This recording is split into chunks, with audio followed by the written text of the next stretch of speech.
well hitting a shallow shelf, sucking and grinding over a shallow reef. It's a real primitive thing, instinctual desires and whatnot. A lot of that is, your adrenal glands and how you cope with that.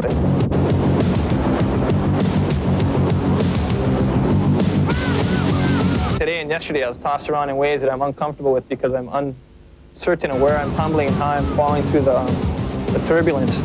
So I think that kind of is that edginess that keeps me kind of, going. It keeps a little fire under you,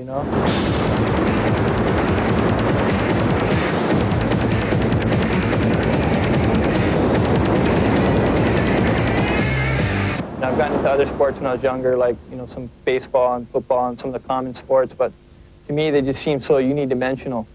And with surfing, every wave is different, every experience is different, every time you go out it's different. And there's just an infinite amount of things that you can learn out there. Even today when I went on the session, I'm learning about how the wave explodes and trying to catch the second bounce and third bounce. I think creativity is it's the art aspect of the sport. It's the human element, I call it. I like Port Escondido for a couple reasons. You get a lot of waves that have a lot of power. It's full Pacific power, man. There's a deep water channel right off of here, so the swell comes in unmolested and just slams the coast. Like it'll kill you.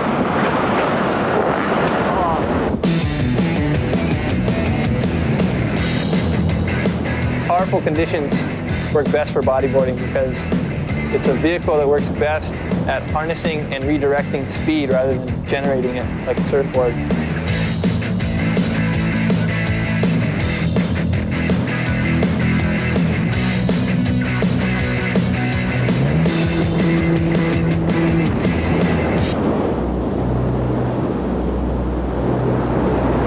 Exciting ride at Pipe, I guess, starts with the second you get at the beach and it's cranking.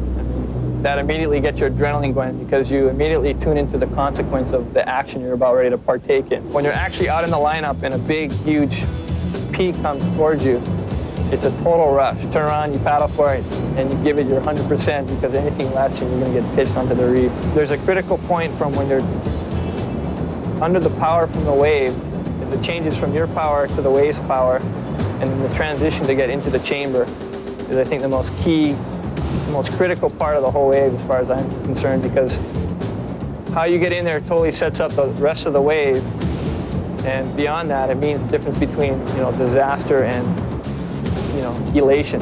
The thing's starting to pitch and you don't know if you're going to make it or not. You don't know how far it's going to pitch out or not, but then you just, hope that everything happens right, pull in, and it heaves out far enough, you pull in the chamber and you start traveling.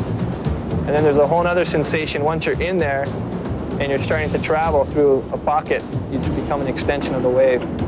So time is really it's a non-factor because you kind of break the laws of, tick-tock, 1 second, 2 seconds. You're not thinking at that. There's no scale. It's just how fast your mind works and what the focus is for each wave. Every one of these waves is not only literally cleaning, but it's head cleaning because you don't think about anything else. It demands all your thought and all your focus to make it.